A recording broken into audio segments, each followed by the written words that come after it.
Welcome everyone to the webinar on the topic academic challenges and role of teachers during lockdown. Today, again we have four sessions. I'll be your moderator for today. Before we start the proceedings of the webinar, I would like to repeat these instructions given yesterday. Please keep your mic mute, otherwise it will create unnecessary noise. If you have any questions during the presentation, please type them into the chat box. At the end of the session, your questions shall be answered. Please avoid touching or clicking any icon on the screen as it might create obstruction in the smooth conduction of the webinar. Thanks for your cooperation. So now, without wasting time, I would like to start our first session. We all know that the roles and responsibilities of teachers post the closure of schools and colleges due to lockdown has become quite challenging. With the lockdown in force, live online teaching has become quite customary.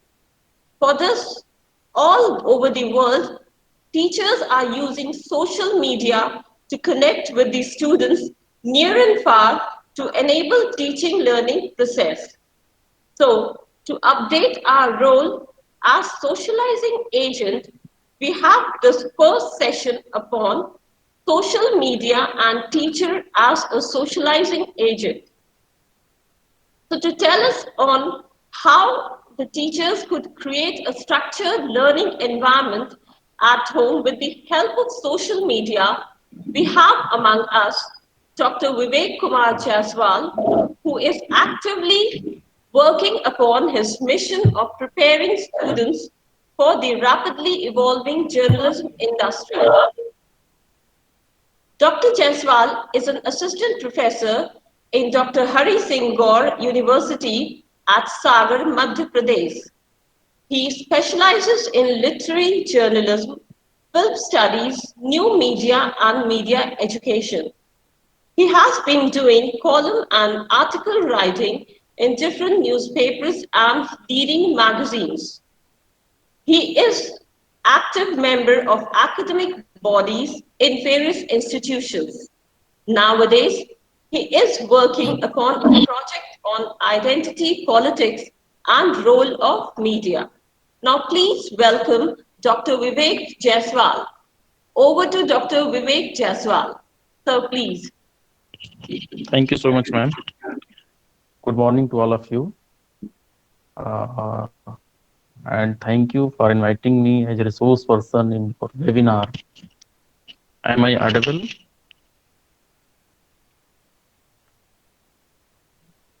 मेरी Yes, आवाज आ yes, रही है? you are audible. Okay, thank you. Yes, sir. Thank you. तो सबसे पहले मैं आपके college को, सेंट जेवियर कॉलेज को धन्यवाद देना चाहूंगा कि उन्होंने मुझे यहाँ बोलने का मौका दिया है। मैं कोई एजुकेशन का विद्यार्थी भी नहीं रहा और मैंने कभी एजुकेशन को ठीक ढंग से जाना भी नहीं, लेकिन चूंकि मीडिया मेरा सब्जेक्ट रहा है और मैंने इसमें पढ़ाई की है, रिसर्च किया है, और जो आज का विषय है teacher as a socializing agent and social media, इसमें टीचर एक कैसी भूमिका अदा कर सकता है जो इस समय हमारे देश में और पूरी दुनिया में लॉकडाउन जैसी स्थिति है जो भारत के इतिहास में और पूरे विश्व के इतिहास में कभी नहीं रही। तो हम कैसे इसको बाकी चीजें तो हम कर लेते हैं, जैसे हम ऑनलाइन मटेरियल भेज सकते हैं, हम ऑनलाइन क्लासेज ले सकते हैं, लेकिन टीचर का जो एक मेजर पार्ट है टीचर की तरफ से कि स्टूडेंट्स को, लर्नर्स को कैसे सोशलाइज करे, सोशलाइजेशन की जो उसकी प्रक्रिया में जो उसकी भागीदारी होती है वो कैसे सुनिश्चित करे, और सोशल मीडिया के थ्रू कैसे टूल्स डेवलप करे कि वह अपनी उस भूमिका को जो सबसे महत्वपूर्ण है उसको निभा सके या अदा कर सके। तो जहां तक शिक्षा और शिक्षक की भूमिका का प्रश्न है, तो हम इसके हिस्टोरिकल पर्सपेक्टिव में जाएं तो हम पाएंगे कि जो प्राचीन काल से लेकर आज तक और आगे भी शिक्षा और शिक्षक का भविष्य और उसका महत्व लगातार बना हुआ है। हम प्राचीन काल में गुरुकुल पद्धति को देख लें, मध्यकाल की शिक्षा व्यवस्था को देख लें, या फिर आज का जो मॉडर्न एजुकेशन सिस्टम है, वो हमेशा शिक्षक की जो भूमिका है वह लगातार बनी हुई है। बिना शिक्षक के किसी भी शिक्षा की कल्पना नहीं की जा सकती है। और साथ ही साथ जो इस पेशे में लोग लगे हुए हैं, उनको एक अलग तरह का सम्मान प्राप्त है, उनको एक अलग तरह की अलग भूमिका में देखा जाता है, समाज के द्वारा भी, लर्नर्स के द्वारा भी, और इस सोसाइटी के जितने भी सेक्शंस हैं वो सभी शिक्षक को एक अलग भूमिका में देखेंगे। और वो इसलिए अलग भूमिका में देखते हैं कि यह व्यवसाय, यह प्रोफेशन, टीचिंग का प्रोफेशन बाकी सारे प्रोफेशन से अलग है, इनका नेचर अलग है, इनका काम अलग है। बहुत सारे व्यवसाय हैं जो टीचिंग को अलग करते हैं इसकी विशेषता के कारण। इसकी विशेषता है कि इस पेशे में जो लगा हुआ व्यक्ति है वह अलग तरह की रिस्पॉन्सिबिलिटी के साथ होता है, अलग तरह के कमिटमेंट के साथ होता है, अलग तरह के रोल के साथ होता है। इसीलिए इसकी जो अलग अलग अलग तरह के जो प्रोफेशन है वह उनसे अलग हो पाता है और इम्पॉर्टेंट हो पाता है और विशेष हो पाता है, स्पेशल हो पाता है। तो हम तो शिक्षक हम की शिक्षक भूमिका की पर बात भूमिका पर करें बात करें तो हम तो हम सबसे पहले ये जानने की पहले कोशिश जानने की करेंगे, कोशिश करेंगे जो आज का जो हमारा आज का विषय हमारा है, विषय कि है हम कि हम शिक्षक को शिक्षक को सामाजिकीकरण या सामाजिकीकरण या सोशलाइजेशन के एक सोशलाइजेशन के एजेंट के रूप एजेंट में के रूप में कैसे देखते कैसे हैं, देखते हैं और एक शिक्षक और की एक शिक्षक की सामाजिकीकरण या सोशलाइजेशन सामाजिकीकरण या की प्रक्रिया में क्या भूमिका है। क्या भूमिका है।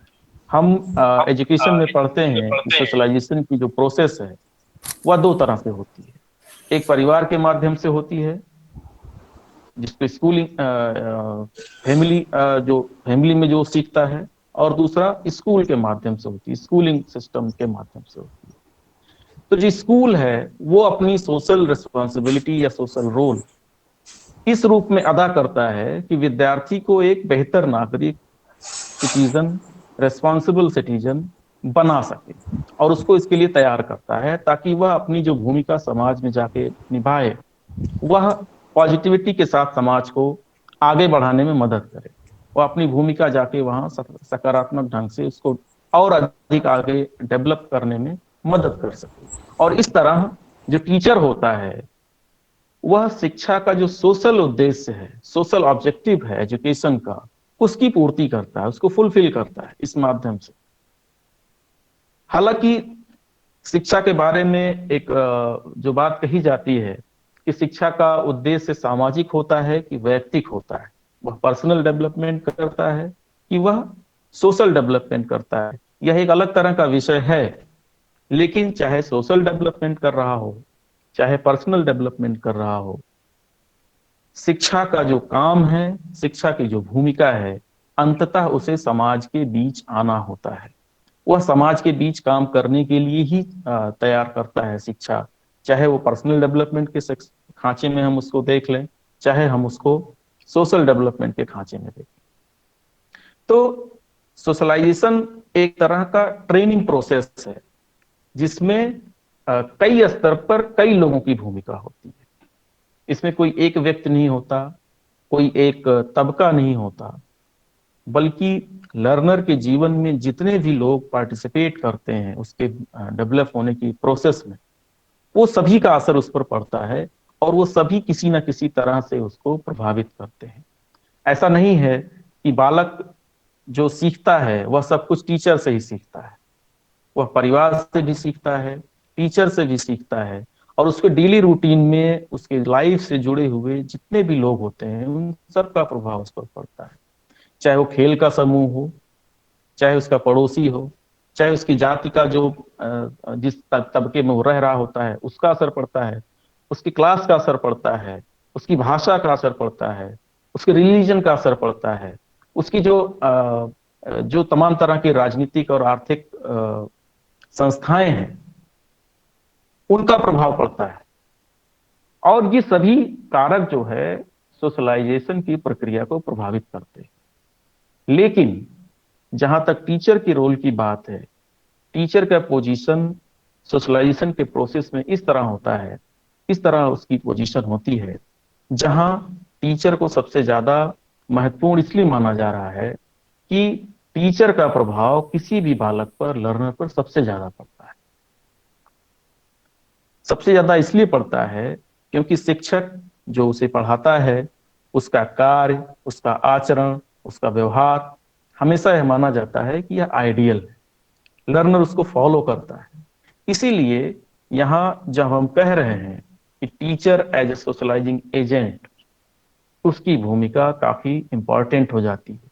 इसीलिए उसकी भूमिका काफी क्रुशियल भी हो जाती है, कॉम्प्लेक्स भी हो जाती है, काफी रिस्पॉन्सिबिलिटी भरा भी हो जाता है कि जो लर्नर है वह हर चीज को फॉलो कर रहा है अपने टीचर को, वह उसके लिए आदर्श है, वह उसके लिए रोल मॉडल की तरह है कि हमें उसकी चीज को, उसके चलने से लेकर, उसके बात करने से लेकर, उसके काम से लेकर, उसके आचरण से लेकर, उसके ज्ञान प्राप्त करने की प्रक्रिया से लेकर हर चीज को लर्नर फॉलो करता है। और एजुकेशन के द्वारा जो सोशलाइजेशन है, उसके प्रोसेस को इसलिए भी इंपॉर्टेंट माना गया है क्योंकि जो सोशल प्रॉब्लम्स हैं उसको रिजॉल्व करने की, इसको सॉल्व करने का सबसे ऑथेंटिकेट तरीका होता है एजुकेशन के पास। जो भी हमारे पास सामाजिक समस्याएं आती हैं, आप देखिए कि सबसे पहले शिक्षा की तरफ देखा जाता है। सबसे पहले लोग एजुकेशन से जुड़े हुए तबके की तरफ देखते हैं, इसका हल ढूंढिए। आज ये जो हमारे सामने समस्या है कोरोना वायरस की, तो सबसे पहले जो ज्ञान से जुड़े हुए लोग थे, साइंस से जुड़े हुए लोग थे, जो टीचिंग कर रहे हैं, जो रिसर्च कर रहे हैं, सबसे पहले उनकी तरफ पूरी दुनिया ने देखा कि आप हमें इसका हल खोज के दीजिए, इस समस्या से हम कैसे निपटें। इवन पढ़ाई की बात हो रही है तो सबसे पहले हम जो एक समस्या बन के खड़ी हुई कि हम एजुकेशन कैसे दें बच्चों को, क्योंकि ये पहला अवसर है कि कभी इसके बारे में सोचा ही नहीं गया।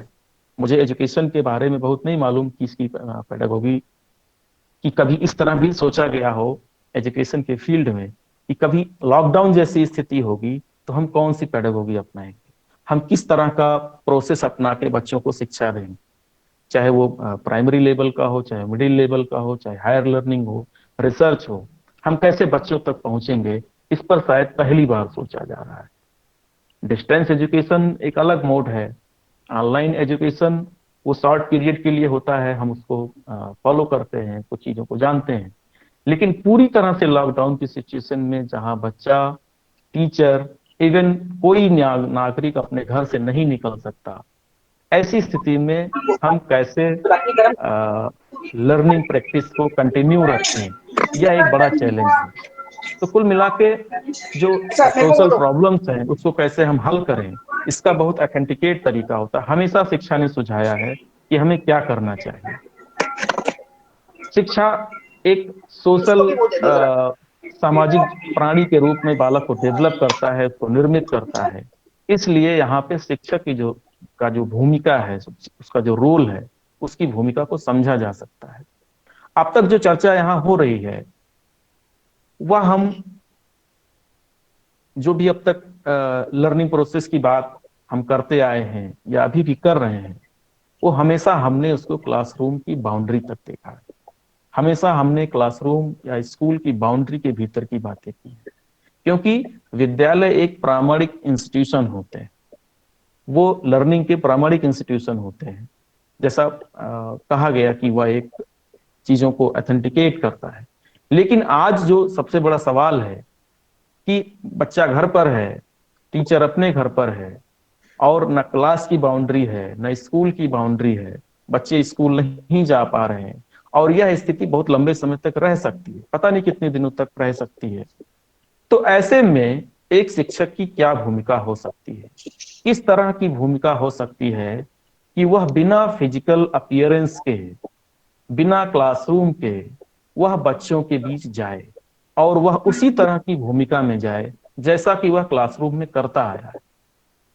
तो इस पर बात करते समय हमें यह देखना है कि हम सोशल मीडिया जो एक महत्वपूर्ण टूल है जिसके जरिए हम लोगों तक पहुंच सकते हैं, वो कैसे हम उसका यूटिलाइजेशन कर सकते हैं। जाहिर सी बात है कि जो लॉकडाउन है उसमें सोशल मीडिया के अलावा हमारे पास कोई अन्य माध्यम नहीं है जिसके जरिए हम लर्नर्स तक पहुंच सके। यही एक माध्यम है, बहुत सारे टूल्स हैं जिनके जरिए हम बच्चों तक पहुंच सकते हैं। तो हम जानते हैं कि जो आज की युवा पीढ़ी है, वह लगभग लगभग जो लर्निंग के प्रोसेस में है, चाहे वो किसी भी स्टेज में हो, वह सोशल मीडिया से जुड़ा हुआ है। सोशल मीडिया के उपयोग के जो यूज करने के बहुत सारे डायमेंशन, अगर हम मीडिया के पर्सपेक्टिव से देखें तो हम पाएंगे कि जो ये नई टेक्निक है, इसके बहुत सारे पॉजिटिव एस्पेक्ट भी हैं और बहुत सारे नेगेटिव एस्पेक्ट भी हैं। तो हमें सोशल मीडिया अगर हम इस्तेमाल करने जा रहे हैं तो हमें दोनों चीजों पर बात करनी होगी, क्योंकि यूज करना ही बड़ी बात नहीं है, हमें मैसेज ट्रांसमिट कर देना ही बड़ी बात नहीं है। इसका क्या असर पड़ेगा, मूल मुद्दा वह है, मेजर क्वेश्चन वह है कि इसका क्या असर होने जा रहा है। क्यों?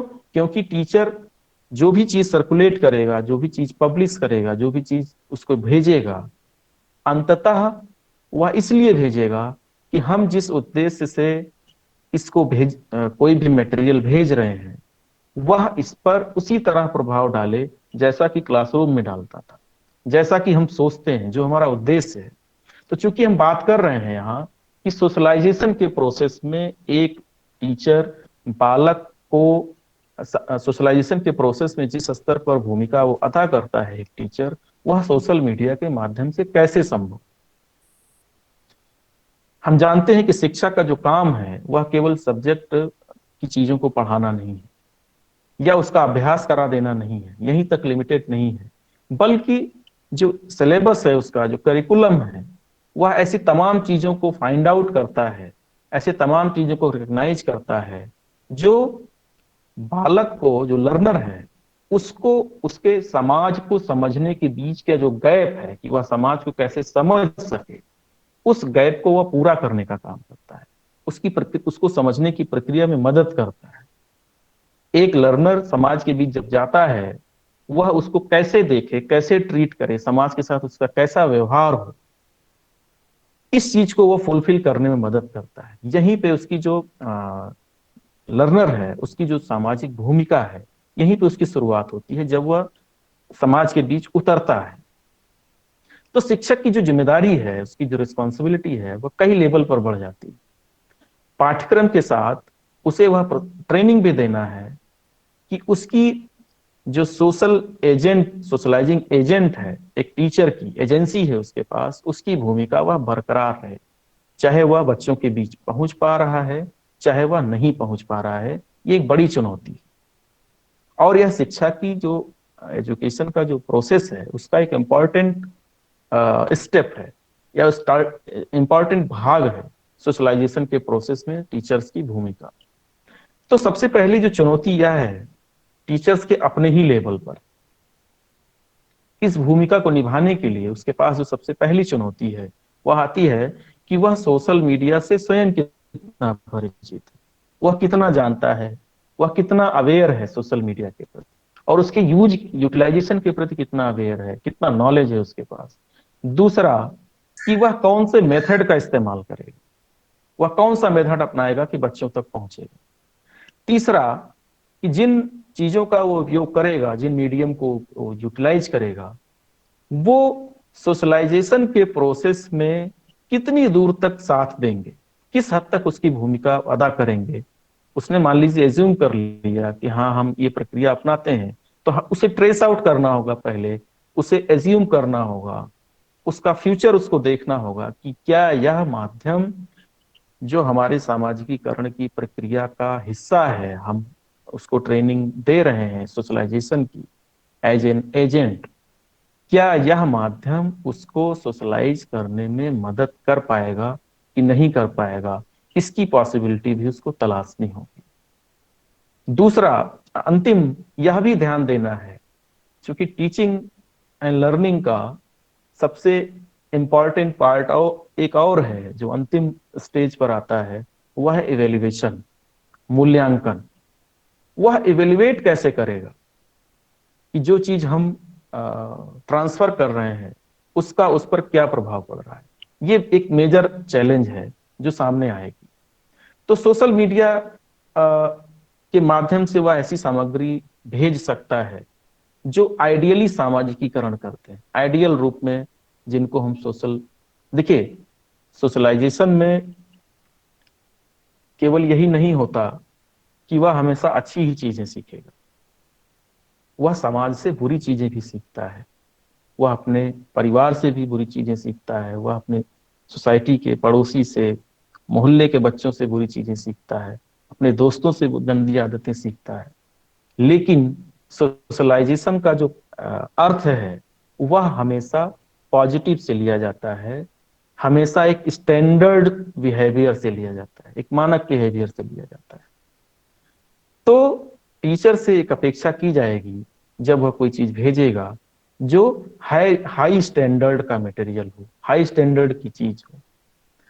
तो अभी जो लॉकडाउन है, ऐसे समय में हमें इस चीज को देखना है कि हम कैसे कर सकते हैं। हम जानते हैं कि अभी जो पीरियड है, जो दौर चल रहा है, बहुत सारे लोग, समाज के लोग, व्यक्तिगत रूप से, सामूहिक रूप से, सामुदायिक स्तर पर जो गरीब लोग हैं, निर्धन लोग हैं, जिनका जीवन यापन बहुत कठिनाई से होता है, उनकी मदद कर रहे हैं लोग। इस तरह की अनेक सामग्री हम पिछले कई दिनों में हमने देखा है।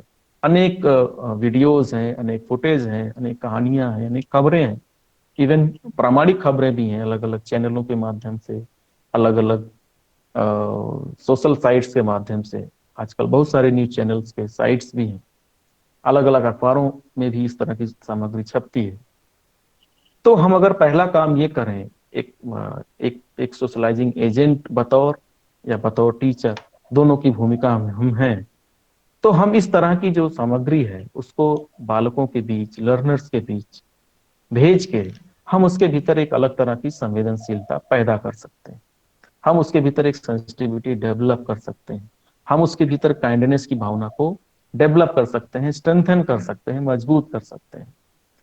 क्यों? क्योंकि यह सोशलाइजेशन का एक स्टैंडर्ड एक पार्ट है कि सोशलाइजेशन तो उसी प्रक्रिया को कहते हैं ना कि वह समाज को समझ सके, समाज को संवेदना के स्तर पर,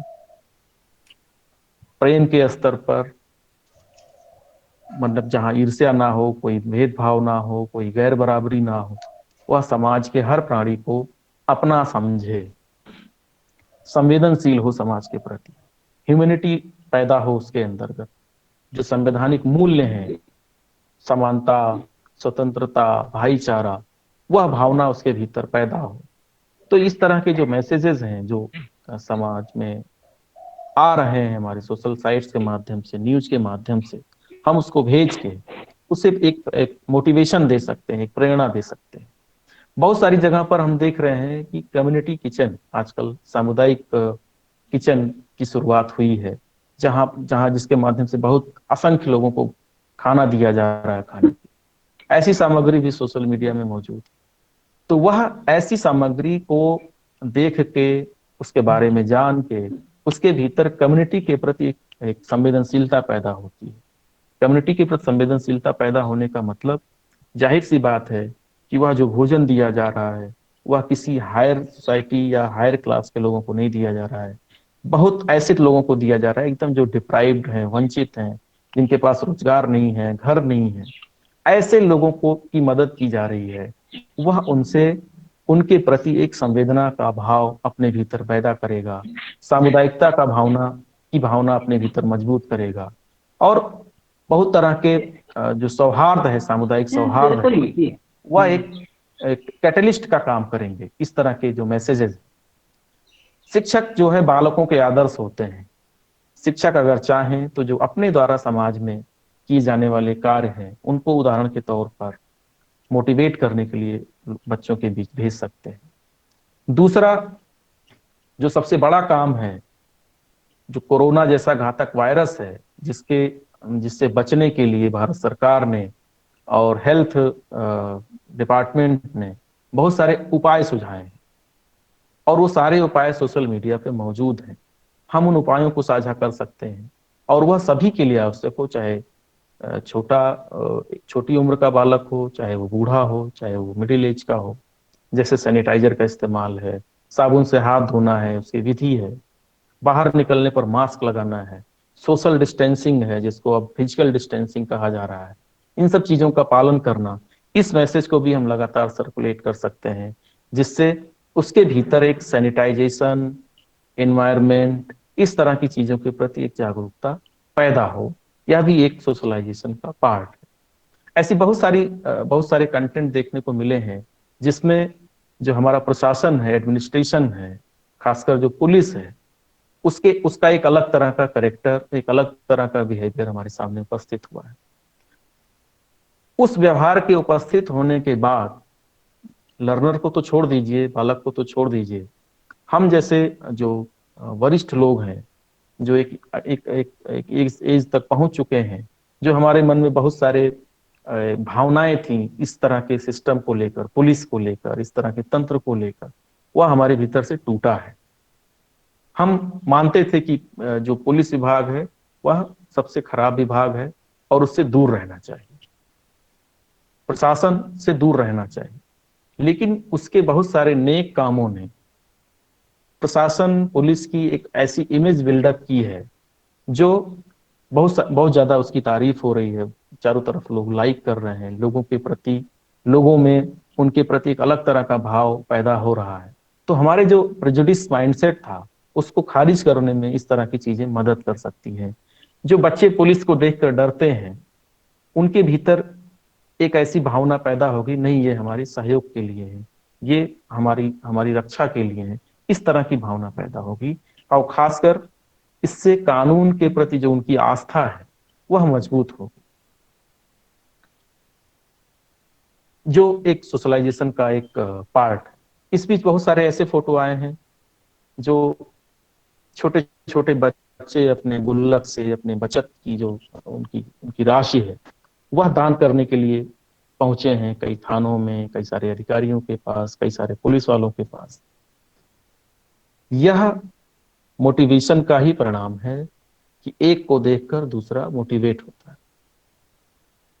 इससे ओवरऑल ह्यूमैनिटी जो है उसकी भावना पैदा होती है, और जो शिक्षा है उसका जो व्यापक उद्देश्य है, जो ब्रॉडर उसका ऑब्जेक्टिव है, अंततः वही है कि मानवता, सामाजिकीकरण का भी वही लक्ष्य है और शिक्षा का भी वही लक्ष्य है कि आने वाली पीढ़ी के भीतर हम संवैधानिक मूल्य कैसे विकसित करें और मानवीय मूल्य कैसे विकसित करें, ह्यूमैनिटी कैसे डेवलप विकसित करें। लेकिन ये सारी चीजें उसके लिए एक मोटिवेशन का काम कर सकती हैं, कैटलिस्ट का काम कर सकती हैं। लेकिन इसके साथ साथ आने वाली जो चैलेंजेस हैं वो ज्यादा है। चैलेंजेस इस रूप में है कि हम जानते हैं कि हम नॉर्मल डेज में, अभी मान लीजिए लॉकडाउन की स्थिति आज है, इसके पहले हम चले जाएं, आज के 1 महीना पहले जो सामान्य स्थिति थी, वह ऐसा नहीं है कि मीडिया में आने वाली सामग्री हमेशा बहुत आदर्श किस्म की रही। सोशलाइजेशन का जो प्रोसेस है वो लॉकडाउन के पहले जब हम उस प्रोसेस में पार्टिसिपेट कर रहे होते हैं, ऐसा नहीं है कि वह चैलेंज भरा नहीं रहा, वह तब भी चैलेंज भरा है। आज हमारे पास माध्यम नहीं है, या हम बच्चों को सामने फिजिकली प्रेजेंस नहीं हो सकते, तो एक नया चैलेंज है, मतलब चैलेंज में एक स्तर और बढ़ जाता है। तो जब वो घर के माहौल में होते हैं, वो अपने घर पे होते हैं, सोशल मीडिया के माध्यम से जब हम इस प्रोसेस को करने की कोशिश करते हैं, तो कई स्तरों पर उसके सामने चुनौती आती है। पहली चुनौती जो आती है वो है फेक न्यूज की। अब अगर हम मीडिया के पर्सपेक्टिव से देखें तो बहुत बड़ी मात्रा सोशल मीडिया में फेक इंफॉर्मेशन की, रोजाना हम सैकड़ों खबर देखते हैं जो कुछ ही घंटे बाद फेक करार हो जाते हैं। और बहुत सारे जो चैनल हैं, बहुत सारे ऑनलाइन वेबसाइट हैं, उनका काम यही रह गया है कि सूचनाओं को वेरीफाई करके ये बताएं कि यह खबर सही है कि गलत है। अब मीडिया की भी एक रिस्पॉन्सिबिलिटी अलग से बन गई है। वायरल सर्च, फैक्ट चेक, इस तरह की जो आप कार्यक्रम देखते हैं, मतलब खबर देना तो दूर, उनकी एक भूमिका अलग से तय कर गई कि आप ये तय करके बताओ कि ये सही है कि गलत।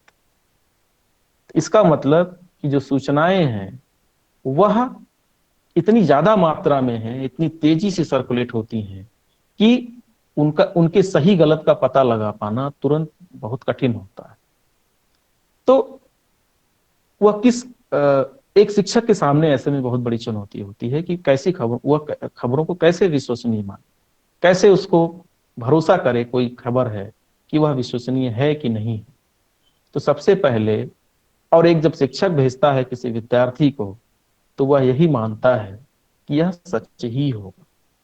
और यदि शिक्षक भी ऐसे फेक इंफॉर्मेशन को सर्कुलेट करने का सामाजिक माने सोशलाइजेशन के प्रोसेस में एजेंट बनना तो दूर, पता लगा कि वो फेक न्यूज का एजेंट बन गया। क्यों? क्योंकि मास लेवल पे हो जाएगी, क्योंकि वह बालक भी, वह लर्नर भी, वह स्टूडेंट भी हो सकता है अपने 10 20 50 लोगों को वह सर्कुलेट करे इस बिना पर कि हमारे शिक्षक ने इसको भेजा।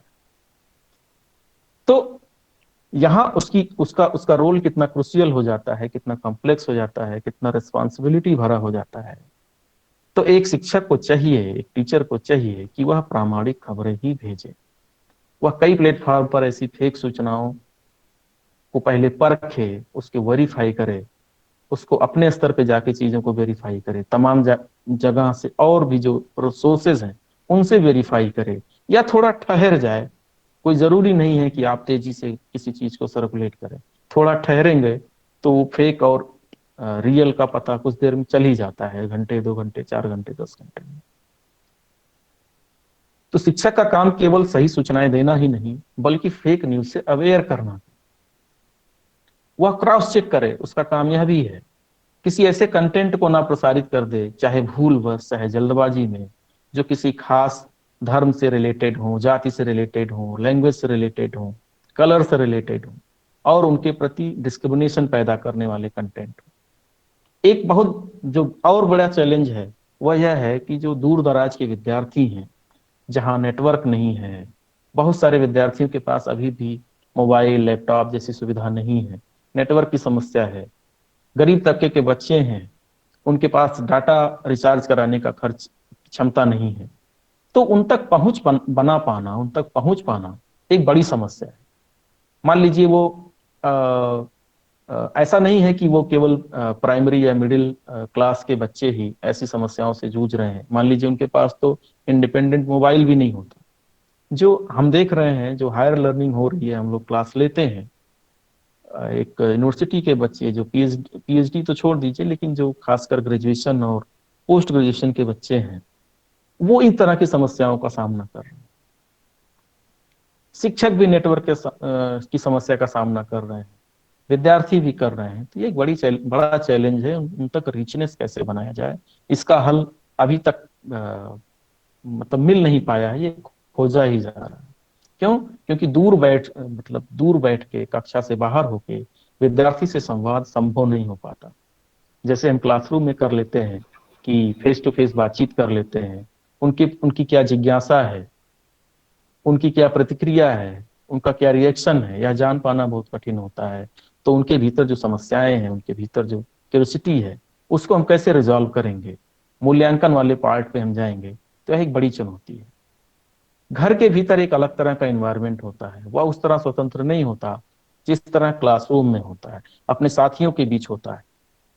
तो घर के बीच वह किसी सामग्री को लेकर कितना सोच पाता है, कितना नहीं सोच पाता है, उस पर क्या प्रभाव पड़ रहा होता है, या वो कुछ कहना चाहता है तो सोचता है कि हम अपने शिक्षक से ही पूछें। तो ऐसी स्थिति में वह हम उसका मूल्यांकन भी नहीं कर सकते, उस पर किस तरह का प्रभाव पड़ रहा है हम यह जान जान भी नहीं सकते, उसके किस तरह का क्या रिएक्शन है, उसकी क्या प्रतिक्रिया है। एक और बात है कि एक जो बालक है वह अपनी अपनी जो दिनचर्या है, उसकी जो डेली रूटीन है, वह घर के अनुशासन से अलग होकर जब वो विद्यालय आता है तो वह थोड़ा फ्रीडम महसूस करता है। वह अलग होकर, स्वतंत्र होकर थोड़ा चीजों को सीखने की कोशिश करता है। लेकिन घर के माध्यम से, घर पे बैठ के टीचर द्वारा भेजी गई सामग्री से वो कितना सीख पाएगा, यह एक मतलब इसको अभी, क्योंकि यह पहली बार है और यह प्रोसेस होगा तभी बाद में समझ में आएगा। लेकिन हम अगर ओवरऑल चीजों को देखें और लॉकडाउन जैसी स्थिति को देखें तो पूरी दुनिया में यह पहले कभी देखा नहीं गया। भारत जैसा देश जिसको माना जाता है कि यह हमेशा चलता है, कभी रुकता नहीं है, इसके इतने इतने बड़े बड़े शहर जो माने जाते थे कभी रुकते नहीं है, कभी थकते नहीं है, इनकी गति कभी नहीं थमी, न कभी रात का पता चला न कभी दिन का पता चला। और एक ऐसी स्थिति बनी हुई है कि आज कोई भी अपने घर के बाहर नहीं निकल पा रहा। तो आगे चलकर यह कितना दिन तक चलेगा या किस फॉर्म में हमें आजादी मिलेगी इस लॉकडाउन से, किन किन स्टेप्स में जाके मिलेगी, कितना समय लेगा ये, इसका हमें ठीक ठीक अंदाजा नहीं है। क्यों? क्योंकि इससे हर वर्ग प्रभावित हुआ है। और लेकिन जो सबसे बड़ा वर्ग है और महत्वपूर्ण वर्ग है, जो आगे आने वाली पीढ़ी है, एक भावी पीढ़ी है, फ्यूचर जनरेशन है, जिसके माइंड का डेवलपमेंट भी अभी ठीक से नहीं हुआ है, उसको उसको उसको लेकर हमारी चिंताएं बहुत बहुत अधिक होनी चाहिए। कि हम मान लीजिए एक स्टेज में पहुंच गए हैं, हम समझ सकते हैं कि वायरस क्या है, हम समझ सकते हैं कि हाँ इससे क्या नुकसान होगा, क्या फायदा होगा। लेकिन जो अभी जिसने अभी सीखना शुरू किया है, वह वह दुनिया के बारे में क्या अनुभव लेकर जाएगा, वह दुनिया के बारे में क्या अनुभव लेकर आगे बढ़ेगा, कितना भय उसके भीतर भरेगा, किस भय के साथ वो आगे बढ़ेगा, इसको भी हमें देखना है। उसके भीतर एक मेंटल प्रेशर पैदा होगा, उसको भी हमें उसके मैनेजमेंट के लिए भी हमें काम करना होगा लगातार। बच्चे घर में अच्छा फील करते हैं, उनको घर ही अच्छा लगता है, लेकिन इस तरह की सिचुएशन में जब वो देश दुनिया की बातें सुनते हैं, उसमें अलग तरह की बातें सुनते हैं, अलग तरह से वो महसूस करते हैं। वो इस रूप में बड़े होंगे कि पूरी दुनिया नष्ट होने जा रही थी, तो उनके भीतर किस तरह की साइकोलॉजी पनपेगी, इस चीज को भी दूर करना, उसको भी हमें जाके हल करना, उनको उनके मेंटल स्टेटस पे ले जाके चीजों को समझाना, उनको प्रिपेयर करना, हम हमारे लिए एक बड़ा चैलेंज है। तो इस पर हमें बहुत गंभीरता से सोचने की जरूरत है। और जहां तक सोशलाइजेशन के प्रोसेस में सोशल मीडिया के इस्तेमाल का सवाल है, उसमें बहुत सारे विकल्प हैं, बहुत सारी चुनौतियां हैं, बहुत सारे खतरे हैं। उनसे हमें सामना करना पड़ेगा। हमें एक शिक्षक के होने के नाते हमारी भूमिका ज्यादा बड़ी हो जाती है, हमारी भूमिका ज्यादा चैलेंज भरी हो जाती है, और हमें इन सारी चीजों से निपटने के लिए हमें तैयार रहना होगा। शुक्रिया। Thank you, sir. Now, moving ahead, we'll take a few questions. Question अगर First, किसी को, which method is the, first question is Dr. Manoj Kumar and Dr. Mani. Question है, what method is the best method in online teaching? Online teaching and attract, which method is the best method in online teaching and attract? देखिए, अगर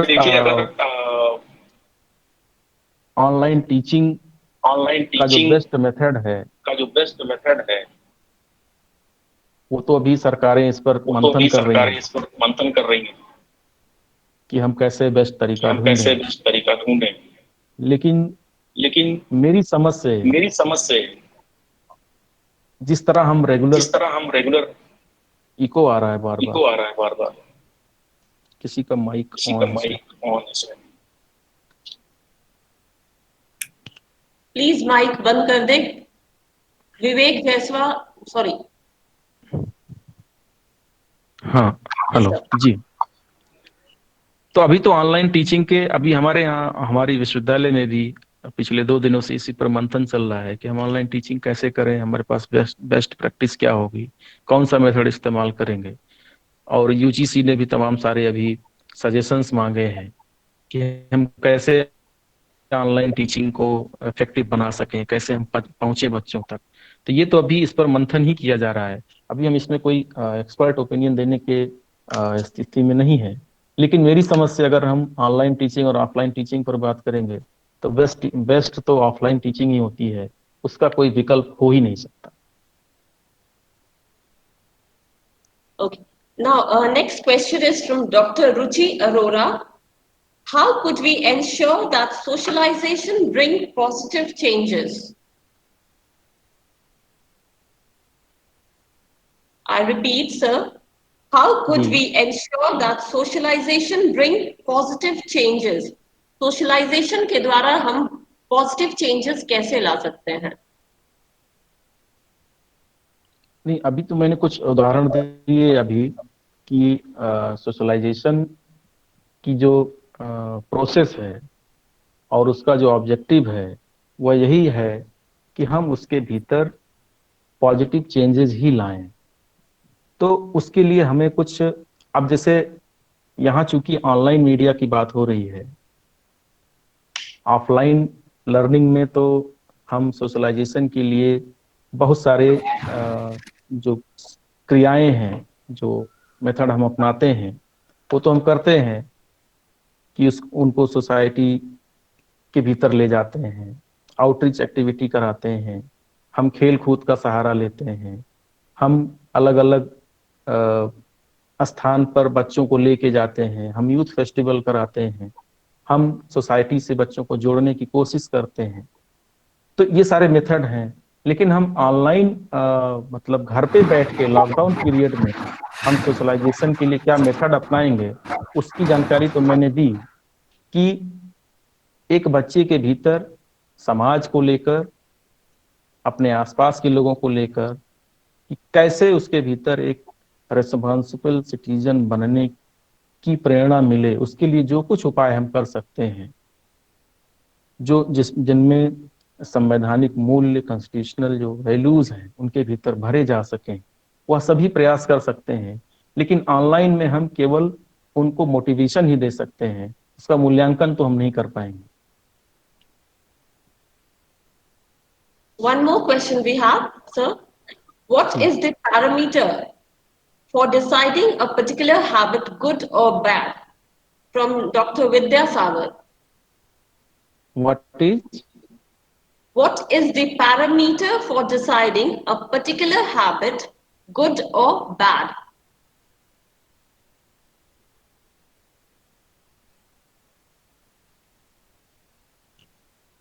मैं उनका question समझा नहीं। एक किसी भी विद्या, हैबिट, कोई भी हैबिट गुड है या बैड है, इसको कैसे हम जज कर सकते हैं बच्चों? अच्छा, गुड है कि बैड है? कोई बच्चा अगर कुछ कर रहा है उसको हम गुड और बैड कैसे कहें? देखिए, जो भी एक्टिविटी है, हम हमने पहले भी कहा कि हम एजुकेशन के फ्रेम में, जो आपका एजुकेशन का करिकुलम है, टीचिंग पेडागोगी है, उसके फ्रेम में हो सकता है हम शायद ना बता पाए, क्योंकि हमारा वो फील्ड नहीं है। लेकिन कि हर चीज का, हर एक्टिविटी का एक स्टैंडर्ड, एक कुछ मानक होते हैं कि यह अच्छा है, यह बुरा है। और यह मानक तय किए गए, यह हमारे जो हमने प्रैक्टिस से, हमने अपने एक्सपीरियंसेस से सीखा है।